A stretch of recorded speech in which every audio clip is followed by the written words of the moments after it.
නිහඬව ගලා යන ජලය ඇතුලේ සැබෑ සබාදාමේ සුන්දරත්වය සොයා යන මේ චාරිකාවට සාදරයෙන් පිළිගන්නවා මගේ දියට ලෝකෙට.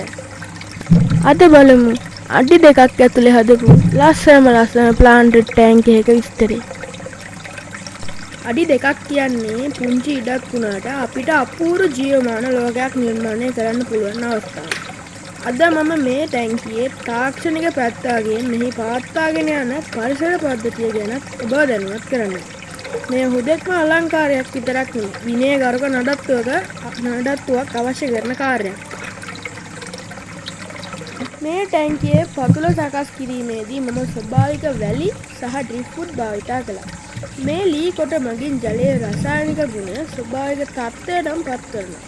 වගේම මසුන්ට ආරක්ෂිත හැඟීමක් ලබා දෙනවා. ප්ලාන්ට් ටැංකියක නිරෝගී පැලෑටි පවත්වාගෙන යාම මගින් ජලයේ ඇති නයිට්‍රජන් චක්‍රය නිසි ලෙස පාලනය කිරීමට උපකාරී වෙනවා. අඩි 2ක ටැංකියක ජල පරිමාව අඩු නිසා ජලයේ ගුණාත්මක භාවය ඉක්මනින් වෙනස් වෙන්න පුළුවන්. ඒ නිසා මෙහි පෙරහන් පද්ධතිය නිරන්තරයෙන් නිරීක්ෂණය කිරීම වැදගත්. මම භාවිතා කරන්නේ හැඟෝන් බැක් ෆිල්ටරයක්. එමගින් ජලය පිරිසිදු කරනවා වගේම හිතකර බැක්ටීරියා වර්ධනයට අවශ්‍ය ඉඩකඩ සලසා දෙනවා. සතිපතා කරන ජල හුවමාරු තමයි මේ පද්ධතියේ සාර්ථකත්වය. මෙහි මසුන් තෝරා ගැනීමේදී මම විවිධත්වයෙන් හැසිරීම ගැන අවධානය යොමු කළා.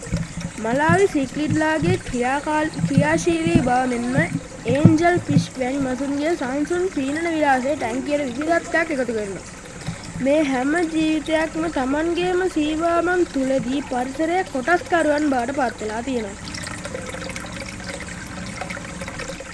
කුඩා අවකාශයකවත් සබාධමයේ සුන්දරත්වය අත්විඳින්න මේ වගේ නිර්මාණයක් අපිට ලොකු සහනයක්. මේ ගැන ඔබේ අදහස සහ ගැටලු පහලින් සටහන් කරන්න. මගේ වීඩියෝ නැරඹුව ඔබට ස්තුතියි.